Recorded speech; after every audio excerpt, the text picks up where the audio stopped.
Mga katambay, mga kababayan, si Kamanong po. Dito po sa Tambayan mga kababayan, nagbabalik po muli para po magkomento po sa inyo.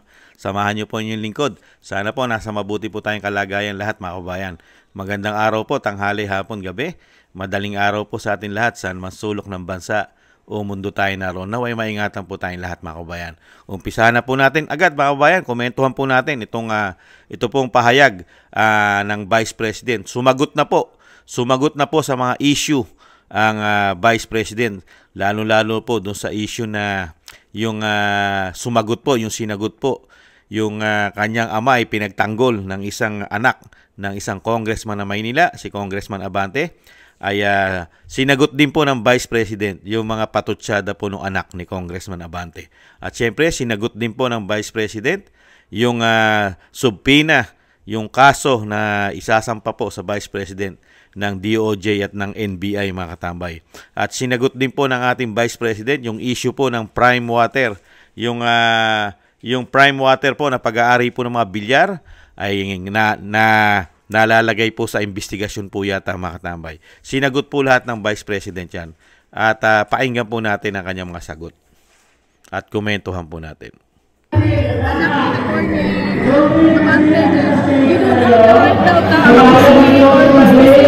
At sinahin ng kanyang ama dahil wala naman daw po kayong natulong sa kanyang distrito. Opo. Hindi po ako ang nauna. Una pong sinira ni Abante ang pangalan ko. Na nagsasabing papalitan umano si House Speaker Martin Romualdez, may informasyon ka na po ba rito and your reaction po? Wala akong information.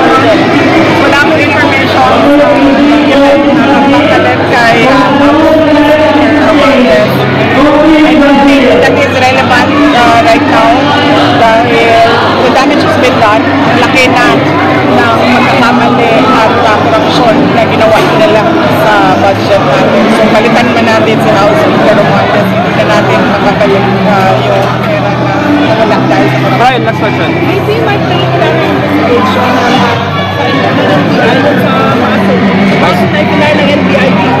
May schedule na, ma'am. May schedule na preliminary. May 9 dadalo ka ba? Yes, nagkausap na kami ng aking abogado with regard to sa counter affidavit. Natapos na lang namin. At mag-appear ako dahil kailangan ko mag-vote. In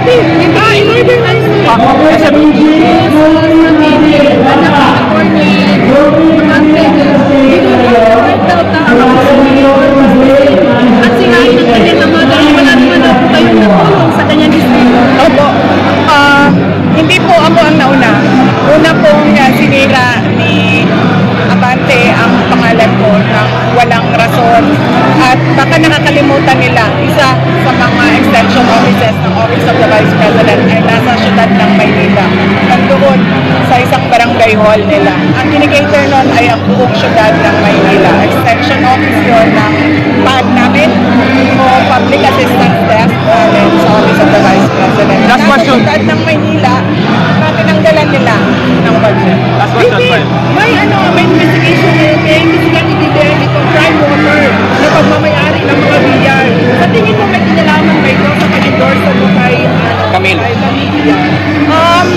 Malamang, dahil lahat naman ng galawan ngayon ng administrasyon ay dahil sa politika. So wala na akong nakita na ginawa ng administrasyon na ito para sa kapayapaan at kaunlaran ng ating bayan. Kundi lahat ay pag-atake lang sa politika at sa mga taong hindi nila kaya takutin at hindi nila kaya bilhin. Bibi, as of ratings mo, after research, as ratings tumaas, ano masasabi? Una, nagtataka ako dahil ang sa ratings ko, kahit araw-araw ang paninira sa akin sa aming pamilya. At nagpapasalamat ako dahil nandyan pa rin ang taong bayan na sumusuporta sa akin, sa aking mga kasamahan at sa aming opisina, tanggapan ng pangalawang Pangulo. At yun. Kailan ka babalik sa Behing? During my birthday, hindi ko lang alam kung ano yung exact date dahil wala pa kami nagawa na mga pag huli ng May. this month, yes. Yung schedule mo sa Mindanao, kailan at saan? Bukas hanggang this week. This week. Kasi sa Mag-announce si Jess, no?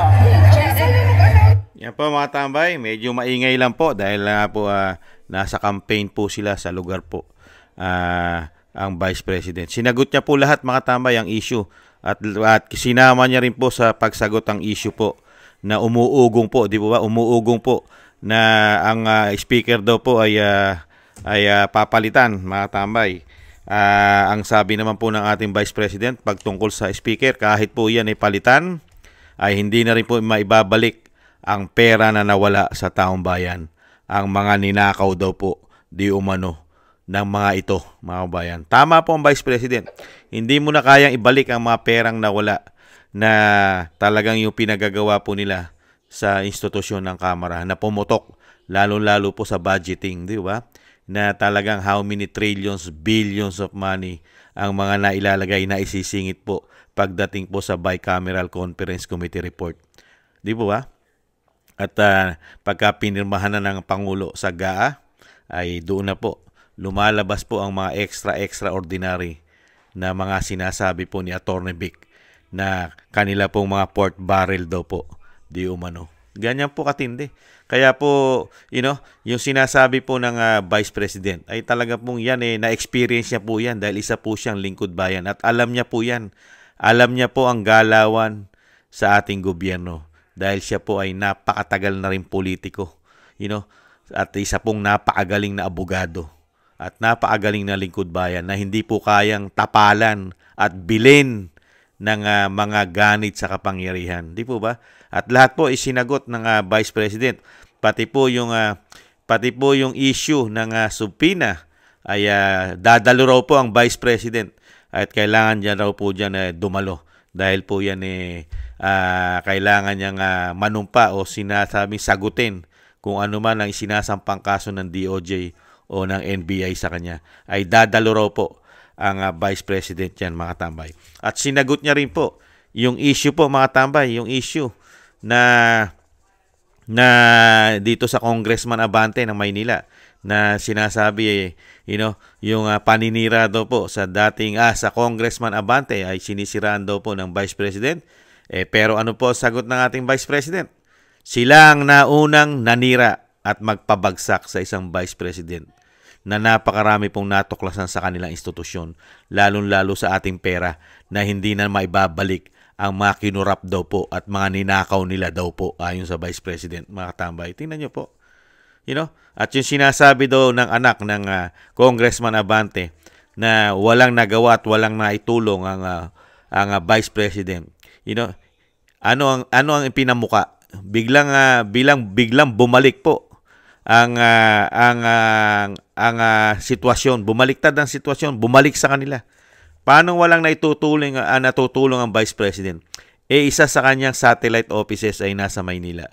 At ang Maynila ang napagsisilbihan nito. Hindi po ba?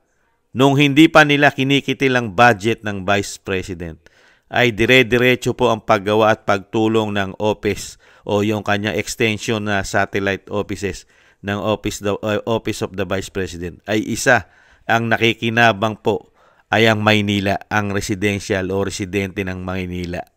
Mga kababayan natin sa Maynila. Di ba, nahandun po ang kanilang extension offices, yung sinasabing isang barangay hall doon, mga kababayan. Di ba? Ano sasabihin po na isang Abante? At, para pagsabihan mo ang Vice President na walang nagagawa at yung pupunta sa Maynila na parang dayo, yun ang sinabi niya ron para daw dayo lang, kumuha pa ng dayo para wala naman nagawa raw po sa distrito nila. Mambira, Vice President yan. Ang nasasakop ng Vice President ay buong Pilipinas. Hawak niya ang buong Pilipinas. At yan ay binoto ng taong bayan ng more than 32 million.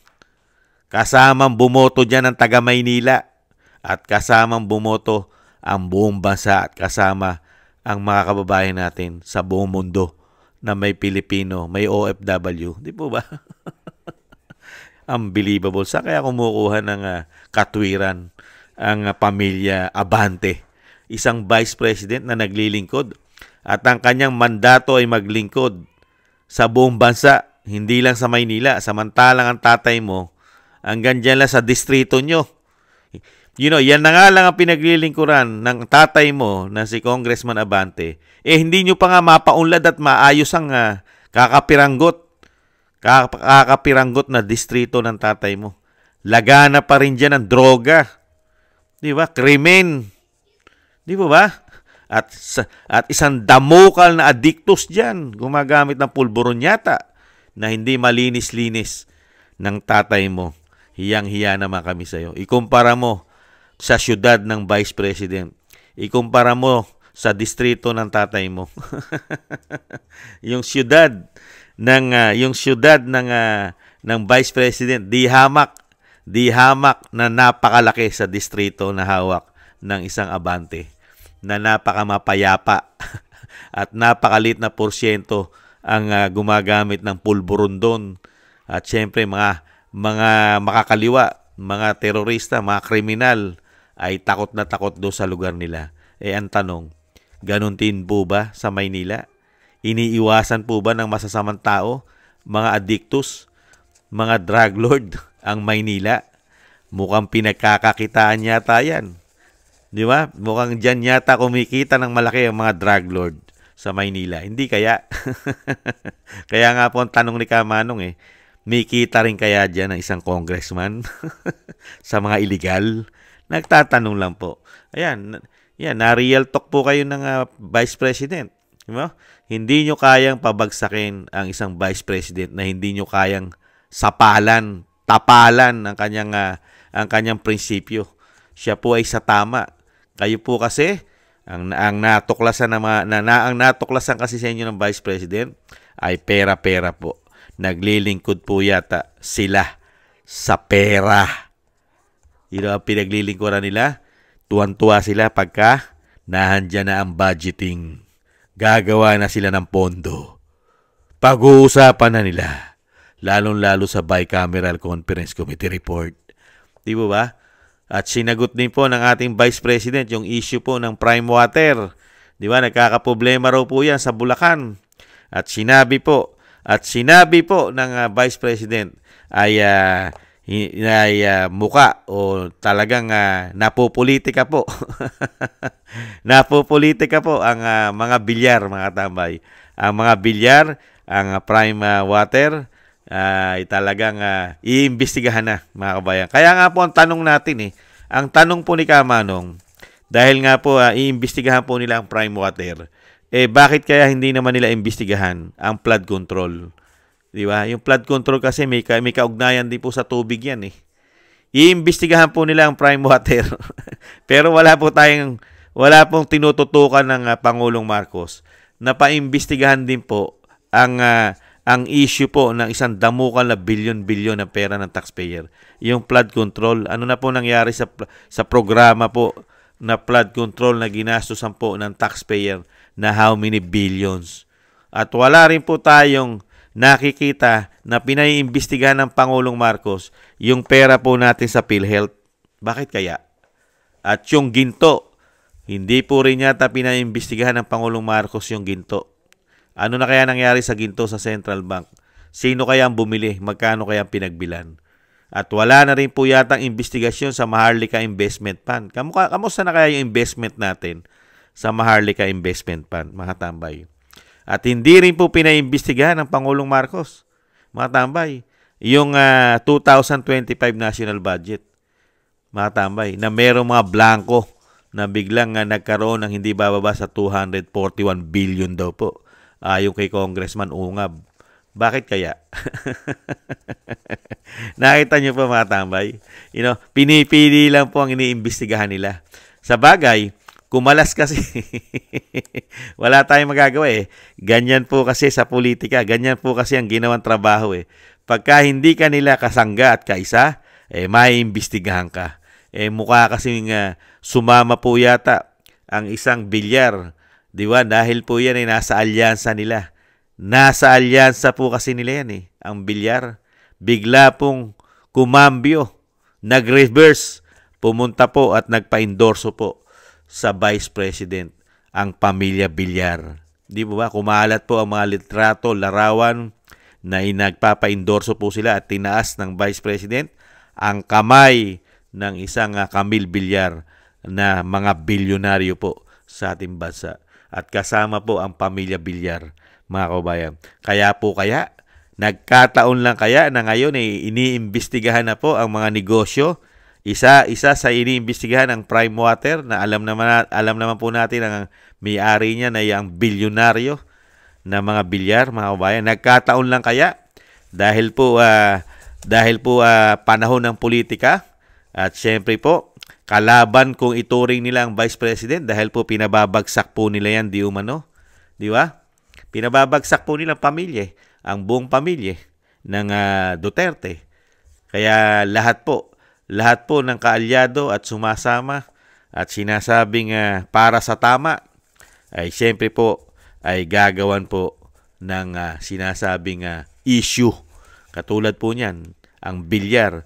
Sa bagay, ang Villar naman po napakarami naman pong bala niyan. Kahit po sila mag-imbestiga, kahit ano naman po ang mangyari, hindi naman po maghihirap na mga Villar sa dami po ng kanilang kayamanan. At kung ano man ang kahantungan nito ng kanilang investigasyon, sila na po ang bahala riyan. Labas na po tayo dyan, mga tambay. Dahil ang mga Villar ay isang damuka lang kayamanan, mga kababayan. At kung ano man ang problema ng Villar, mga tambay, ay sila po ang maghaharap diyan kung anong investigasyon ang gagawin ng pamahalaan sa Villar, mga tambay. At sa tingin po natin, mukhang binababagsak din po yata ng alyansa ngayon ang mga Villar, lalo-lalo po ang isang Camille Villar, mga tambay. Dahil po sinisiraan at talagang nasa hot seat din po ngayon ang mga Villar, mga kababayan. Investigasyon. Bakit kaya? Ayaw na nilang bigla yatang uminit ang mga bunbunan at puwit nila sa Villar. At isa rin po, sinagot din po ng Vice President, mga tambay, yung ginawa po ng gobyerno na nakatutok saan? Sa pamumulitika. Korupsyon. Wala raw ginawa ang gobyerno nila ng binagoong Pilipinas na wala pong ginawa kung hindi puro issue ng korupsyon at puro pamumulitika ang trabaho ng 3 taon. Kaya po ano po nangyayari sa ating bansa? Yan. Ang nangyayari sa ating bansa, utang po. Utang na wala po tayong nakikita sa ating mga inutang dahil pamumulitika. Katulad po niyan. Kanina lang po. Kagabi lang po. Madaling araw, gabi. Pumutok po ang balita na, yung CIDG, yung SAP ng Luzon daw po, ay talagang papasukin at talagang may warrant of arrest. Ang sinasabi po na talagang pati ang ancestral house ng dating Pangulong Duterte, ang kanyang bahay, ay talagang papasukin rin po, mga tambay. Sana po hindi mangyari at mapigilan po, mga tambay. Grabe, no? Grabe po ang ginagawa pong panggigipit talaga sa pamilya Duterte. Naipakulong mo na, naipatapon mo na sa dayuhan. Talagang pati ang kanyang bahay ay halughugin mo. Bakit? Lalagyan mo ng mga planted evidence kaya, di umano? Para mapatunayan o sinasabing totoo lahat ang ibinibintang nyo at ang sinasabi ng ICC ay maging makatotohanan na ang dating Pangulong Duterte ay involved sa lahat na sinasabi nyo na parang sumama na sumama. Kaya gusto nyo pasukin ng tahanan para makapaglagay kaya ng mga planted evidence. Hindi po kami pinanganak lang kahapon.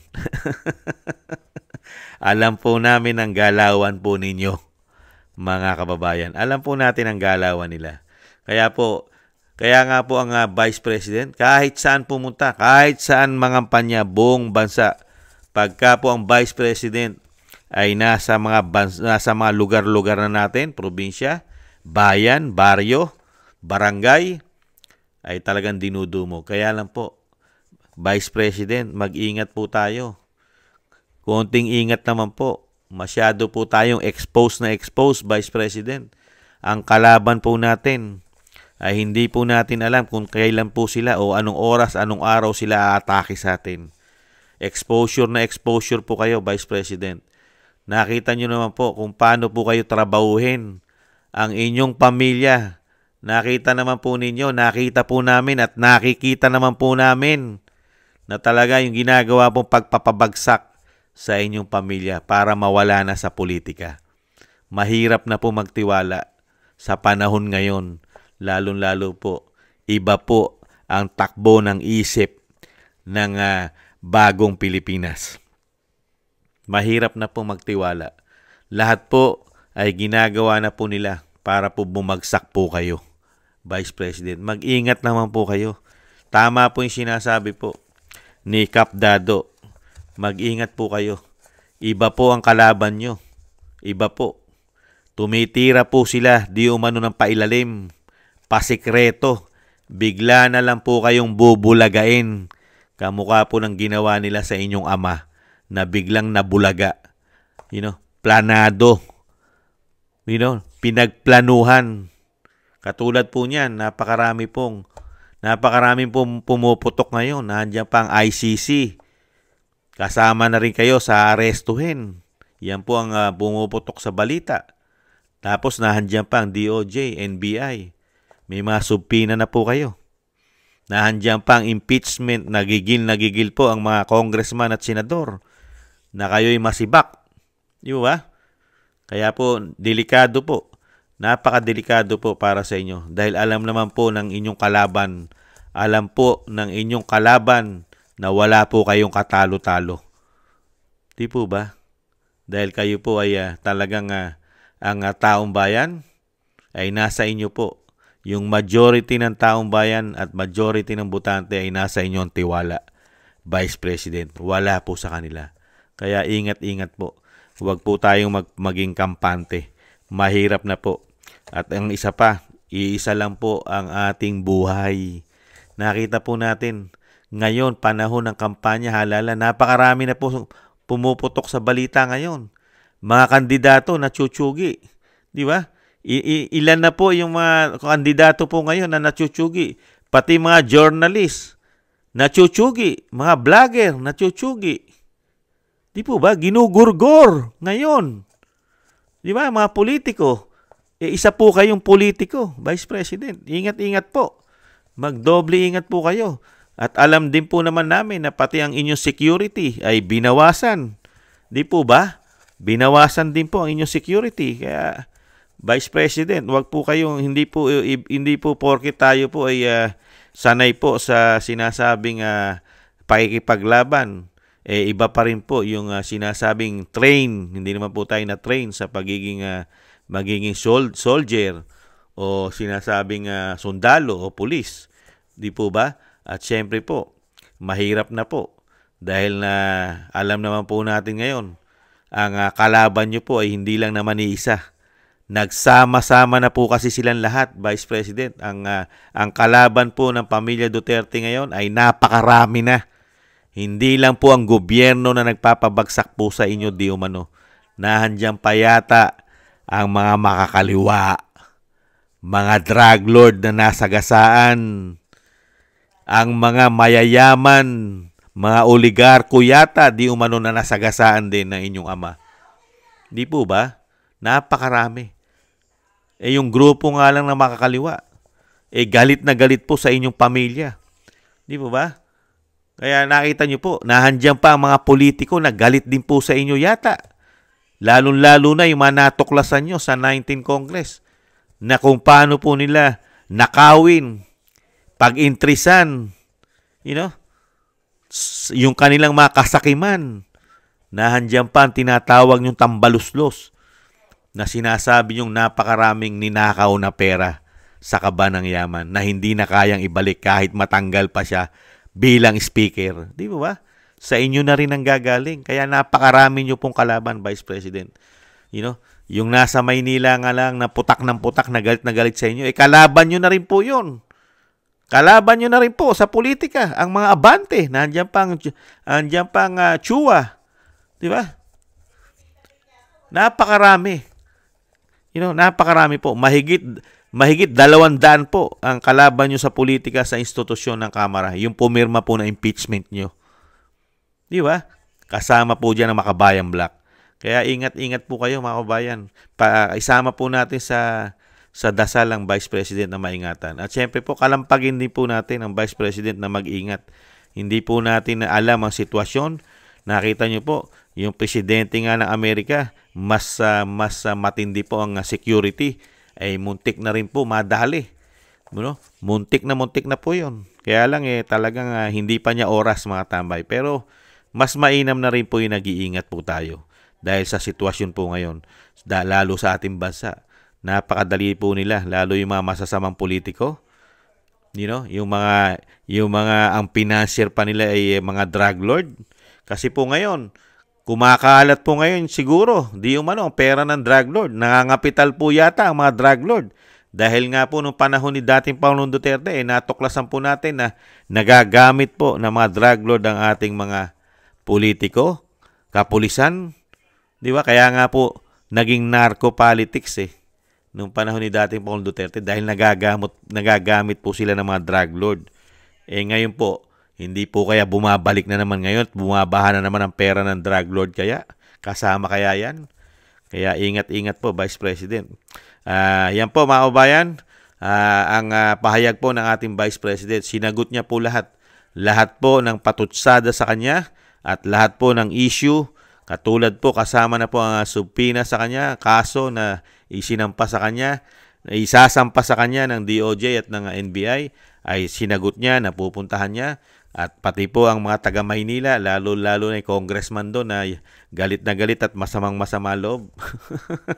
At syempre po, pati po ang mga bilyar, ang prime water na sinasabing napupolitika na rin po. At syempre po, ang tambaluslos ay sinagot niya rin po. Ang tambaluslos, mga kababayan. Bago po tayo magtapos, maraming salamat po muna sa mga naagusto po ng ating Tambayang Makabayan sa YouTube at TikTok. Maraming salamat po, lalo-lalo po sa mga nagko-comment, like, share, and subscribe. Maraming salamat po mga kabayan. At syempre po, yung shoutout po natin. Shoutout po muna natin yung mga nagbibigay po ng biyaya. Yung mga nagbibigay po ng biyaya, shoutout po. Thank you po sa inyo mga kababayan sa tiwala po at biyaya na pinagkakaloob nyo po. Thank you po, Kingston 123 ng Hong Kong, Eric Hershio ng Canada, Jake Yahoo 4531 ng Maisog, California, USA, Gina Ray Solid DDS ng Berlin, Germany, Julieta Celona ng Sydney, Australia, Baby Roman, Ate Isa ng Cagayan Valley, si Jem Aris ng United Arab Emirates, si Diobelin Watanabe ng Japan, at si si Pilam. Maraming salamat po sa mga biyaya po na inyong pinagkakaloob. Ingat-ingat po. Ingat-ingat po kayo at maraming salamat. At syempre po, mga kabayan, bago po tayo magtapos, yung dasal po at panalangin ay isama po natin na maingatan po, lalo-lalo po ang dating Pangulong Duterte dahil sa kanya pong katandaan ay madugtungan pa po ang kanyang buhay, kalakasan at mailayo sa kapahamakan at makabalik po sa ating bansa na sa lalong mabilis. At ganoon din po ang isama rin po natin sa dasal ang ating Vice President na maingatan po siya sa pang-araw-araw po na kanyang mga pinupuntahan. Alam naman po natin panahon ng politika at isama po natin na siya po ay maingatan at mailayo sa kapahamakan. Maraming salamat po mga tambay. Sa muli, siyempre po, bago po tayo magtapos nga pala mga tambay, yung lagi po natin sinasabi, black voting po tayo mga kabayan. Black voting, solid vote. Lalo-lalo po sa Senado at Kongreso. Tangkilikin po natin, PDP laban, mga congressman natin, representative, yan po ang iboboto natin sa Kongreso. Yung mga kandidato po natin, congressman at representative dyan, na PDP laban. At syempre po, yung Duterte 10 sa Senado. Kailangan po yan para po sa 20 Congress, mabaliktad naman po ang sitwasyon. Sila naman po ang may impeach. Kailangan po mangyari yan. Muli po mga tambay, thank you po. Ingat po tayo. Ingat po. Maraming salamat po. Bye-bye.